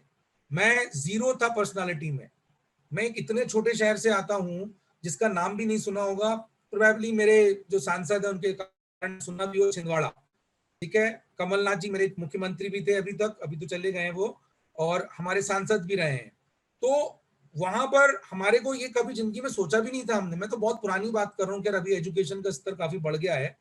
तो I can tell you one thing, when I move to Mumbai that time I realise that कि मैं जीरो हूं, आई थिंक नेगेटिव हूं। मेरे पास दो रास्ते थे, डर के मैं भाग जाऊं, दूसरा रास्ता था मैं लड़ूं और प्रिपेयर करूं अपने आप को। तो मैंने क्या किया, प्रिपरेशन की, मेहनत की। ये जो मैं निखिल की बात कर रहा हूँ, ये मुझे सपोर्ट करता था, यही मेरा एक बंदा था, फ्रेंड था, जो मेरे पे हंसता नहीं था मेरी इंग्लिश सुनकर। मैं जब लेक्चर लेने जाता था टाइम में, I still remember students used to laugh on me कि बेटा क्यों आ गया ये पढ़ाने के लिए, क्या इंग्लिश बोलता है। कई बार लोग कार्टून निकाल देते थे, मैंने उसको रोका नहीं। 2008 में मैं टाइम में जब लेक्चर लेता था, थैंक्स टू माय मेंटर आक सर, जो उस समय के वहां पे हेड थे, उन्होंने मुझे मौके दिए। एंड 2010-11 में एक ऐसा भी समय आया कि बाजू और आजू बाजू के क्लासेस से बच्चे उठ के मेरी क्लास में आ जाते थे क्वांट पढ़ने के लिए। तो ये डिपेंड करता है, आपको लड़ना है, जैसे आप कोरोना से लड़ रहे हैं ना, वैसे अपने आप से लड़ना है कि मैं कर सकता हूं। That's it. Just positive will रखिए, एटीट्यूड रखिए, श्योरली आप परफॉर्म करेंगे, श्योरली अच्छा कर पाएंगे, ठीक है। कॉन्फिडेंस इसी तरीके से इंप्रूव होता है बेटा। I hope I answered maximum questions. I have given the details also, and I tried covering many things to you people, and I hope आप इस बातों को समझेंगे and केवल मेरी बातों को ध्यान से सुनने के अलावा उसको इम्प्लीमेंट करेंगे, अप्लाई करेंगे।